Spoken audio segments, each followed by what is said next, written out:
cars have cameras in the facing dash cams anymore because we Okay. ran out of money. Okay. So that's why every single officer has a body camera. Okay, so, but I was looking for the vehicle, the camera on the But- vehicle, because if I get stopped, I wanna stand in front of the vehicle, because it should be with a camera, but you just answered that question, correct? You're saying you don't have dash cam Not in in every every single car? car. Okay, now the second question. And it may not be the safest place to stand, so there's so, I mean, good second question. Okay, second question, do we have posts here, in, Oklahoma? The Peace Oh. Officer Standard Training Commission, do we have that here in Oklahoma? Yes, we do, but it's not called POST like it is in California. Okay. POST is their standardized training. In Oklahoma, it's called CLEAT, Council for Law Enforcement Education Training. Okay, so when, cause I know post, well, I'm just gonna use the word post, cause I studied That's post for a fine. second. So what she was saying and being reprimanded and stuff, so that's where post would come in and, also, not dealing with the mayor, not dealing with, the chief, post would come in and give them recommendations, correct? They can, yes. Okay, okay. So in Oklahoma, it would be CLEAT doing it, not, Right, Okay. and based on that, they can take action on their own. Okay. Aside from Just a us. certified. So they can be certain, they can do different. but that's where I'm going is Renee? revocation Okay. and decertification of an officer. So it'll be CLEAT doing it, Yes. making a recommendation of it. Okay, They can as well. okay. And It then, doesn't have to be a dual thing. They can okay, do and their own. then the third question is, then that's it, when she was talking about feet, is it Oklahoma policy or statute that an individual have to be at least 25 feet if an ongoing investigation is going on? I don't know if I understand that question. Do you not have a footage on your policy? Or is it a footage in Oklahoma law? Because I read somewhere it was a footage when an investigation is going on with the scene. I thought that I had read it was 25 feet. I mean, like, if I'm doing an investigation here, how close you can get to me? Yes.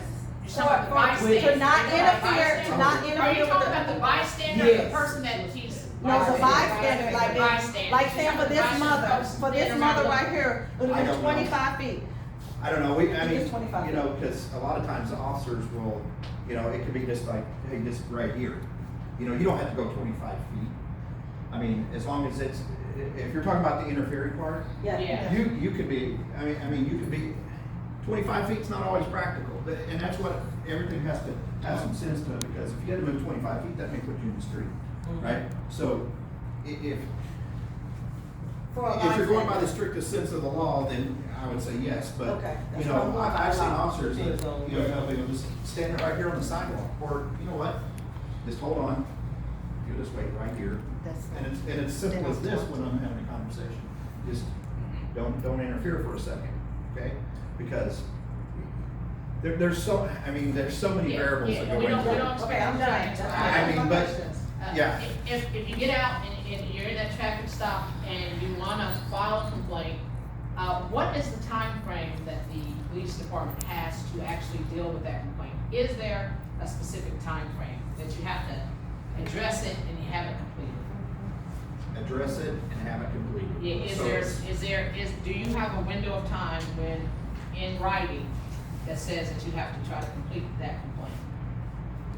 Okay, so, I mean, every complaint's different, I but get it. it's, if you go into internal affairs, their goal is to have everything completed for, depending on the complexity of the investigation, it could be 30, 60, 90 days, depending on the complexity of the Even investigation. Is that in Now- writing? Now, some of them take substantially longer because they're more complex, and some of them are shorter. It's in the manual, it's not in the policy that you'll see online. But, I've been asking this question for years. It used to be in writing when Drew Diamond was in, but it's not in writing anymore because I have asked the question myself and tried to research it. And, the sheriff department have a deadline. Yeah. Tulsa Police Department do not. So, In terms of the time frame. Right, in As terms far of as the timeframe. complaint being answered. so sometimes if you try to expedite, well, let's say you wanna get it done in 30 days, and there's a lot of witnesses, if you have a drop dead deadline, you may miss a lot. You know, Well, so I'm like, looking for a time frame. You said 30, 60, 90 days But- that you try to do it, but we don't. No. You're saying it's in, tell me where is it? It's no, not no, in your policy? It's but not where- in policy, no, it's not. But is it in your Let's keep manual? simple, because it's nothing that you will see that, we have a time frame that, the investigation has to become completed in this amount of time. Okay, so the difficulty becomes when we talk about body cam footage and trying to get your hands on footage and seeing it, Mhm. that would help everybody involved. Let's see what happened. And unfortunately, we know that the chief can release what he chooses to release of that video, which disadvantages the public, quite frankly, because we need to be able to see everything that happened on the scene. We're certainly hoping that the officer had the video turned on in the first place. That's another issue. Tiffany, you had a question that we gotta wrap up? Yes. Well, we'll end with you. We'll end with you. We'll end with you, okay? Two more. We heard maybe a year or so ago that Chief Chuck Jordan stated that it's the citizen's responsibility to de-escalate when there's an interaction between law enforcement and a civilian, knowing that there's this power dynamic. Are you under that same mindset that it's the responsibility of the citizen to de-escalate, especially when they're unarmed?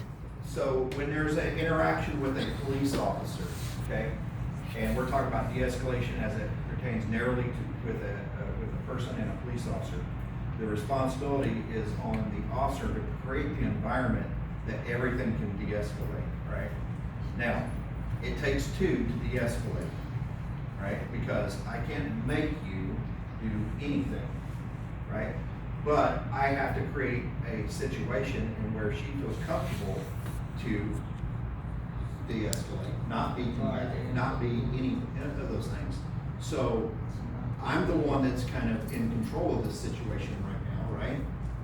You're in control of the situation, you have a gun. Well, I have the authority. And The gun- you also I'll take have a the gun off the gun, gun. because a teacher has authority, but a teacher doesn't have a gun, that's why I said the Okay, difference. but you between take that you take the gun off, the teachers have the same responsibility as to provide the environment. I'll take the gun off, but I still have a job to do. And let me say And I have the respectfully, authority to I do respect it. the fact that you I have have authority to. because you're an officer, let's be clear on that. Yeah, I absolutely and respect so, that, but you gotta also know, I know that you have a gun, and I'm more apt to listen to you than I am to my teacher, because my teacher, I can go back and forth with in the classroom, right? And she can send me out the hallway and down to the principal. That's interesting. You, on the other hand, first of all, you're an officer, I respect what you do, you Yeah. serve and protect. That's a very good The point. good officers do that. Now, the fact that you have that authority and you have a gun, I'm like, I know you have the power dynamic, you got the power. And that's my point, because Yeah, The gun. but you said you never looked at it from Well, this perspective, the gun. Because the gun in itself forces de-escalation, is what you just said. No, I never sir, thought about no, that. sir, no. I mean, I just, I did not say forces de-escalation, what I said is You know I'm that- kidding with you. Okay, don't play Okay, now. look. No, what I did she say. said, I'm what not I gonna did get say, crazy, but you got a gun on. You got I was like, well, you have the power Yes, because you yes, have the I gun do. that you can Yes. kill me. So it's not, that doesn't do de-escalation, that says to me that I'm the one I that's know what you're more saying. I was just- concerned about how this is gonna end up, because you have the advantage, is what I said. You have the advantage. Well, I'm in healthcare, and we come across combative patients, people with dementia, people who are inebriated, people who are just out of their mind, decreased cognition. And you said it takes two, but if you have an individual who's not in their right mind, who has decreased cognition, who may be inebriated, who may be under the influence of something, is it the citizen's responsibility to de-escalate, or as you stated, is it the officer's job to create the environment? Because for me, knowing that I may be in a mental